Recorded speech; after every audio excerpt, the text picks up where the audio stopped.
Salam, horas, menjua-jua, jua-jua, yahoo, salam keselamatan. Selamat bertemu kembali kita Bapak Ibu Saudaraku yang terkasih dalam channel ini yang sekarang kita gunakan untuk memahami, menafsirkan, dan memberitakan apa makna daripada perikop Evangelium untuk tanggal 14 September tahun 2025 di gereja kita, yakni dari Lukas 15 ayat 11 sampai 32. Mudah-mudahan pertemuan kita ada maknanya untuk kita. Mari kita saling memperkaya pemahaman kita. Tuliskan di komentar. Untuk memulai perenungan kita, Bapak Ibu Saudara Saudariku yang terkasih, mari kita terima penyertaan dari Tuhan kita Yesus Kristus sebagaimana dikatakan oleh Petrus. Kiranya kasih karunia dan damai sejahtera makin melimpah atas kamu. Amin.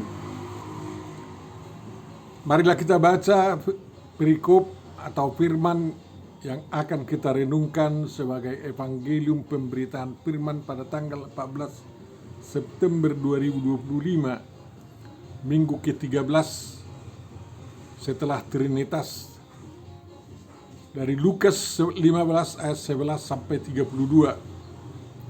Sungguh sangat panjang, tetapi cerita ini sudah sangat familiar untuk kita.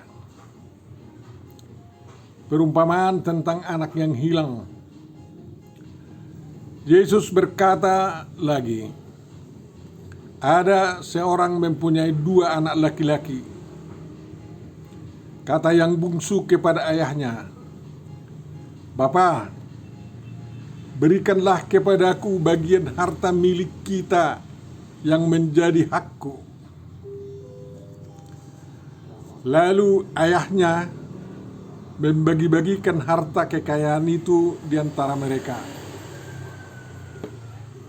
Beberapa hari kemudian, anak bungsu itu menjual seluruh bagiannya itu, lalu pergi ke negeri yang jauh.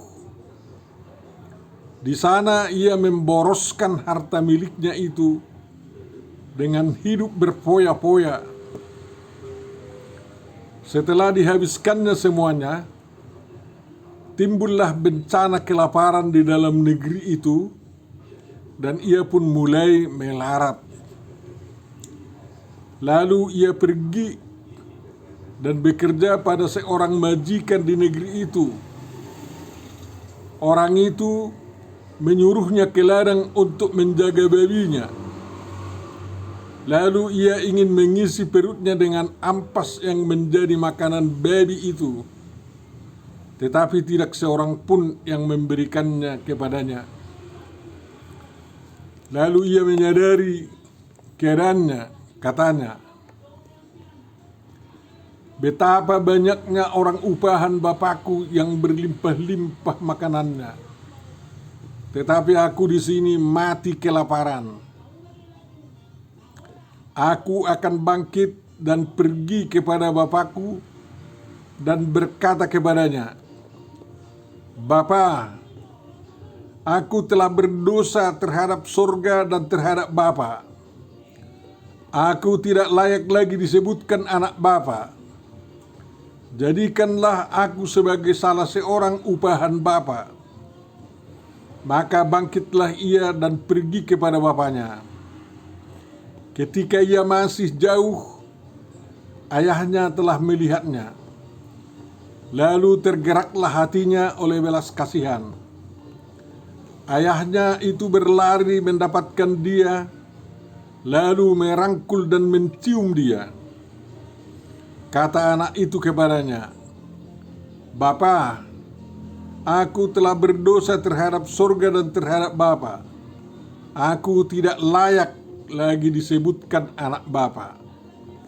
Tetapi ayah itu berkata kepada hamba-hambanya, "Lekaslah bawa kemari jubah yang terbaik, pakaikanlah itu kepadanya dan kenakanlah cincin pada jarinya dan sepatu pada kakinya.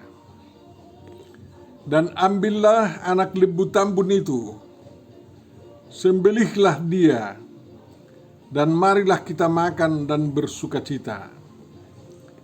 Sebab anakku ini telah mati dan menjadi hidup kembali.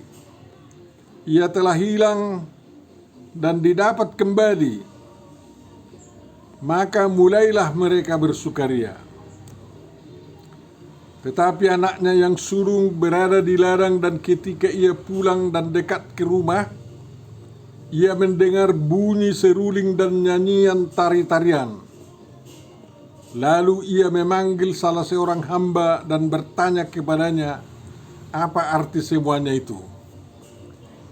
Jawab hamba itu, "Adikmu telah kembali dan ayahmu telah menyembelih anak lembu tambun, karena ia mendapatnya kembali dengan sehat." Maka marahlah anak sulung itu, dan ia tidak mau masuk. Lalu ayahnya keluar dan berbicara dengan dia. Tetapi ia menjawab ayahnya, katanya, "Telah bertahun-tahun aku melayani Bapa dan belum pernah aku melanggar perintah Bapa. Tetapi kepadaku belum pernah Bapa memberikan seekor anak kambing untuk bersukacita dengan sahabat-sahabatku. Tetapi baru saja datang anak Bapa yang telah memboroskan harta kekayaan Bapa bersama-sama dengan pelacur-pelacur. Maka Bapa menyembelih anak lembu tambun itu untuk dia." Kata ayahnya kepadanya, "Anakku, engkau selalu bersama-sama dengan aku, dan segala kepunyaanku adalah kepunyaanmu. Kita patut bersukacita dan bergembira, karena adikmu telah mati dan menjadi hidup kembali. Ia telah hilang dan didapat kembali." Demikian firman yang akan kita renungkan, Bapak, Ibu, Saudara, Saudariku yang terkasih. Tentu saja yang berbahagia adalah orang yang mendengarkan, memelihara, memahami, menghayati, dan melakukan firman Tuhan dalam perbuatan-perbuatan baik. Amin. Di almanak kita diusulkan tema perenungan kita mengatakan begini: sukacita atas kembalinya anak yang hilang. Mari kita berdoa. Tuhan Bapa Surgawi, terima kasih atas firman yang telah dibacakan untuk kami, dan tolonglah kami untuk memahaminya, sehingga kami tidak hilang, dan kalaupun hilang bisa kembali kepada Bapa dalam Yesus Kristus. Dan kalau kami kembali, saudara-saudara kami yang cemburu oleh karena pengasihan-Mu yang luar biasa, kembali kami saling mengasihi. Dalam Yesus Kristus berkatilah perenungan kami, dimuliakanlah nama-Mu. Amin. Bapak, Ibu, saudaraku yang terkasih, Lukas sengaja mengumpul 3 perumpamaan tentang yang hilang. Yang pertama tentang domba yang hilang dan kemudian ditemukan oleh pemiliknya, dan dengan dipangku atau diletakkan di atas bahunya, domba itu dibawa ke rumah, lalu mereka mengadakan sukacita besar oleh karena domba itu. Tapi dalam sukacita itu, domba itu tidak disembelih, tetapi disayangi, bahkan dielus-elus sukacita yang luar biasa kalau seekor domba kesayangan hilang dan ditemukan kembali. Dunia, tetangga, keluarga, semua bersukacita. Kemudian diceritakan juga perumpamaan tentang dirham yang hilang. Lalu dicari dirham itu sampai dapat. Dan memang dapat. Lalu pemilik dirham itu mengajak kawan-kawannya untuk bersukacita. Tapi bukan dirham itu yang dibelanjakan. Harta kekayaan lain dibelanjakan untuk bisa dinikmati dalam sukacita itu. Luar biasa. Begitulah kalau ada harta tak bergerak juga ditemukan kembali. Lalu perumpamaan yang ketiga, seorang manusia hilang. Si anak bungsu di sini dikatakan hilang, pergi menutur roha, pergi ke negeri jauh untuk menghabiskan bagiannya yang diterima dari bapaknya. Bapaknya memang adil dan sangat mengasihi anak itu. Permintaannya dikabulkan. Tetapi di negeri asing, otaknya tidak bekerja untuk masa depannya. Lalu sewaktu terjadi musim kelaparan, dia kelaparan dan juga dia. Lapangan kerjanya tidak ada selain memelihara babi orang. Dan anehnya, karena dia lapar, makanan babi itu pun tidak diperkenankan untuk dia makan. Pahitnya hidup, mengetuk hatinya untuk kembali kepada bapaknya. Tentu saja dia bisa merindukan bapaknya lagi karena sewaktu di rumah bersama bapaknya dan ibunya, si anak bungsu merasakan kasih sayang bapak. Jadi kalau memang seorang bapak sangat mengasihi anaknya, walaupun hilang dan jauh terjerembab ke lembah kegelapan, dia merindukan bapaknya. Dia tahu bapaknya punya pekerja-pekerja yang bisa makan kenyang-kenyang. Hatinya yang remuk itu menuntun dia untuk kembali kepada bapaknya. Memang manusia kalau sudah mengalami penderitaan, dia mencari-cari jalan keluar untuk hidupnya. Syukurlah si anak bungsu ini mengingat bapaknya kembali. Bagaimana dengan seorang anak kaya yang lari dan berhasil dirantau, memperkaya dirinya sehingga modal yang diberikan bapaknya menjadi ribuan kali lipat, melebihi konglomerat dia di sana. Apakah dia akan hilang? Orang yang menjadi kaya seperti itu kalau meninggalkan iman yang ditanamkan bapaknya kepadanya, dia termasuk orang yang hilang. Dan anak yang kaya raya yang menjadi konglomerat itu harus mengingat bapaknya dan kembali kepada pangkuan bapaknya. Artinya seperti dilakukan Yusuf setelah dia menjadi raja muda di Mesir dan mengetahui bapaknya masih hidup. Dengan strategi yang sangat luar biasa, dia memanggil bapaknya untuk bisa bersamanya untuk menikmati kekayaan yang dianugerahkan Tuhan kepada bangsa Mesir dan kedudukan atau dampak kedudukan anaknya sebagai raja muda. Jadi orang yang jatuh miskin, orang yang jadi konglomerat pun terpanggil untuk mengenang kembali dan menemukan kembali kepada bapaknya. Jangan hilang. anak bungsu ini disambut luar biasa oleh bapaknya.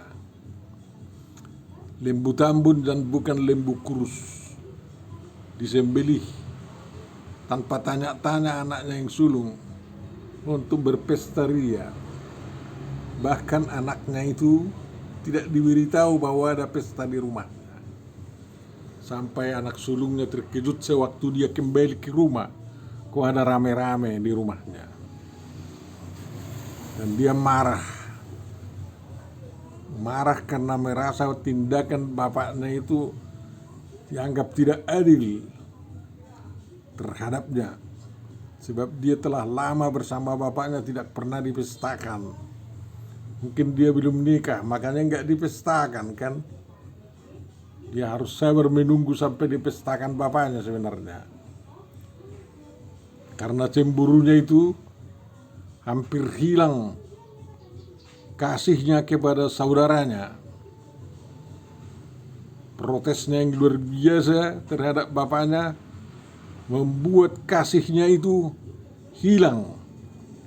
Untunglah bapaknya bijak untuk mengembalikan kasih anaknya yang sulung itu terhadap anaknya yang bungsu tersebut. Memang tindakan Tuhan sering tidak bisa kita mengerti. Lama sesudah kita kembali ke pangkuan Bapa, cemburu kita juga menjadi hilang. Barulah kita dapat mengetahui kebaikan-kebaikan yang dibuat oleh Bapa kita.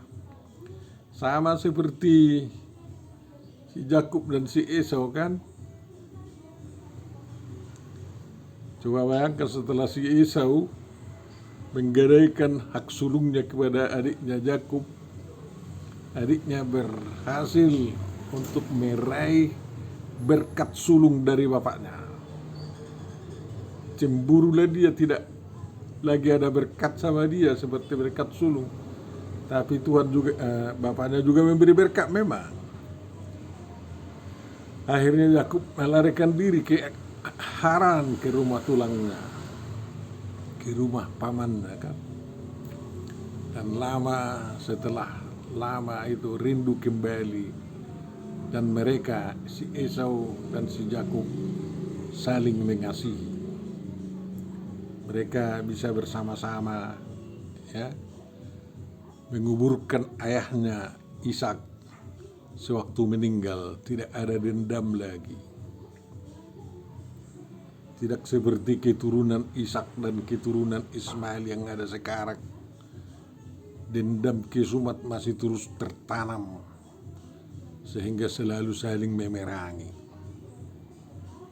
Bapak Ibu saudaraku yang terkasih, si anak bungsu sempat hilang jauh, kembali. Si anak sulung sempat hilang dari bapaknya karena cemburu, setelah dinasehati mau kembali. Dua-duanya kembali ke pangkuan Bapa dalam saling mengasihi.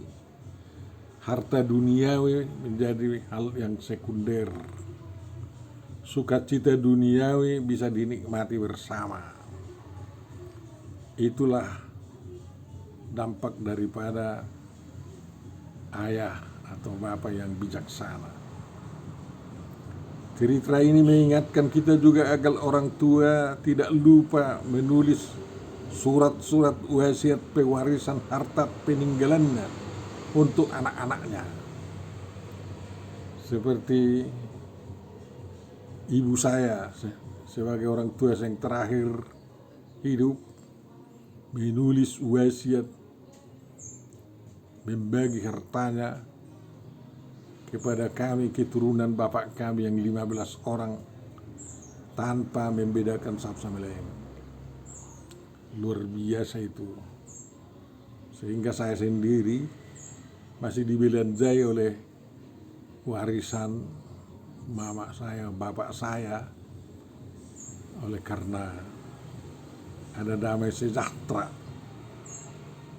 di antara kami yang 15. Tuhan memberkati, dapat saya katakan itu. Ya.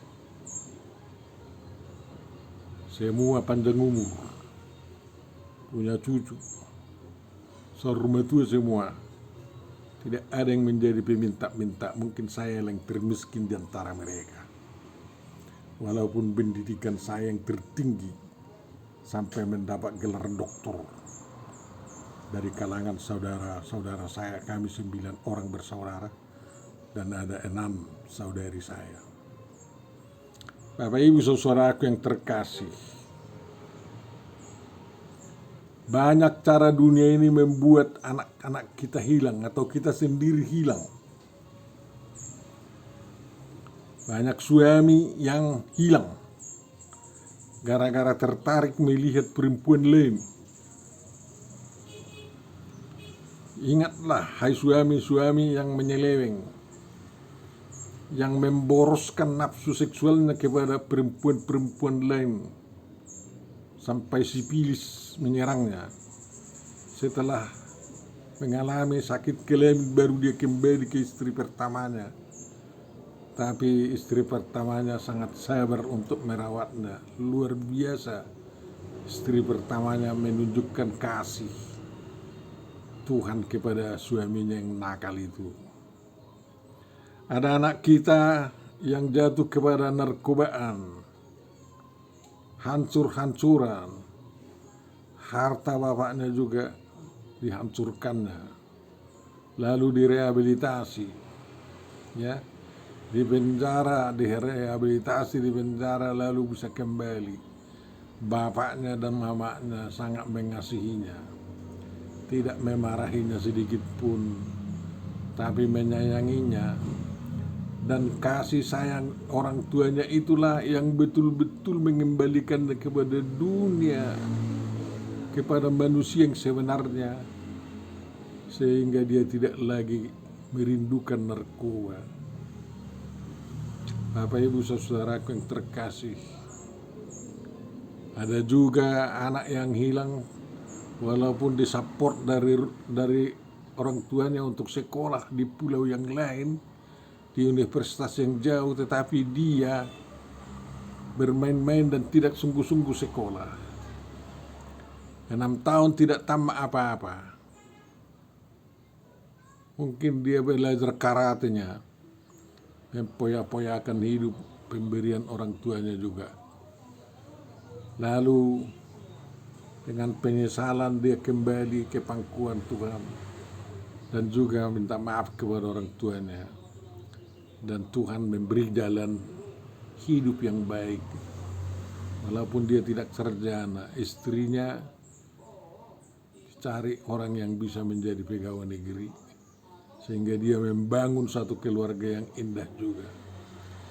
Jadi kalau orang yang kembali kepada Tuhan tidak sia-sia memang.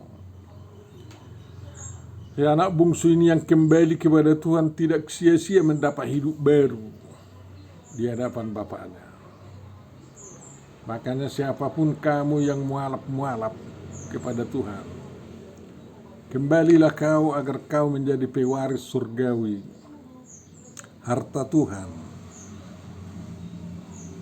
Karena agama yang kau pilih dalam mualafmu itu tidak bisa mengantar kau ke surga.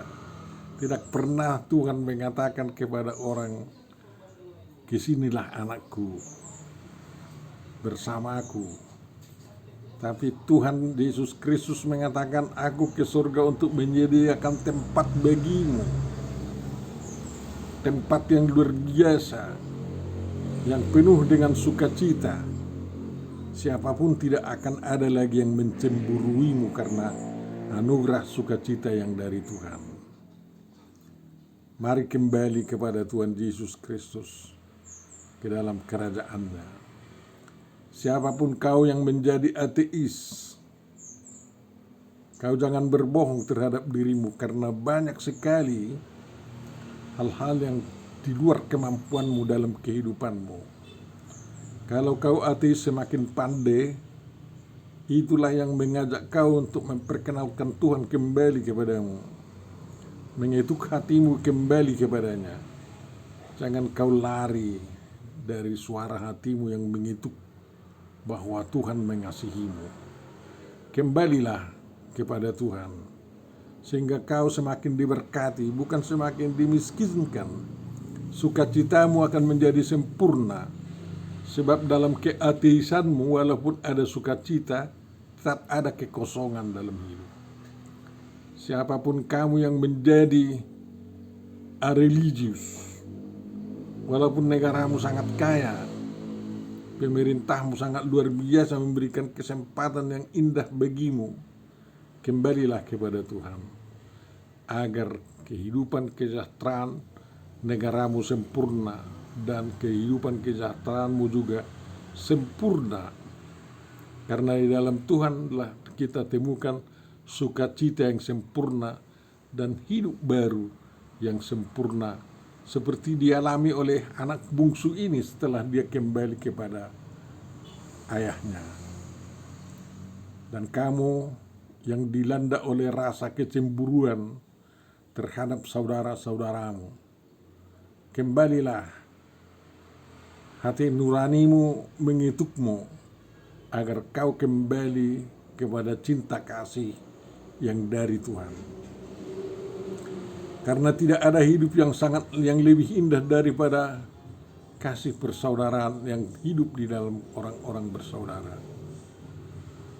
Makanya sekarang ini banyak sekali WhatsApp grup dari yang anggotanya adalah keluarga keturunan satu bapak atau satu kakek moyang, agar kasih itu dapat terjalin terus walaupun mereka berada di berbagai pulau di Indonesia ini. Oleh karena itu, siapa yang sempat kehilangan kasih terhadap saudaranya, kembalilah juga, karena dengan kasih itu, ya, dengan storge itu, dengan phileo itu, dengan agape itu, hidupmu akan dipenuhi berkat-berkat dari Tuhan dan sukacita di kalanganmu sebagai anak-anak Tuhan.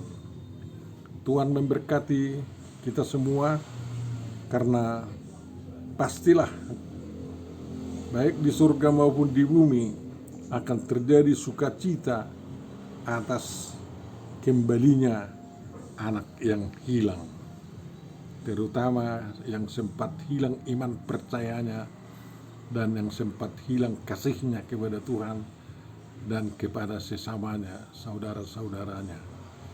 Dalam Yesus Kristus Tuhan memberkati kamu. Amin. Terima kasih Tuhan atas renungan yang sampai kepada kami. Kiranya kami dapat menikmati kasih-Mu kembali kalau kami tetap dalam kasih-Mu itu terhadap saudara kami, terhadap keluarga kami, dan juga terhadap saudara-saudara sebangsa kami. Kami sering menjadi hilang, tetapi Kau sambut lagi kalau kami kembali. Terima kasih Bapa, dalam Yesus Kristus, terpujilah nama-Mu. Amin.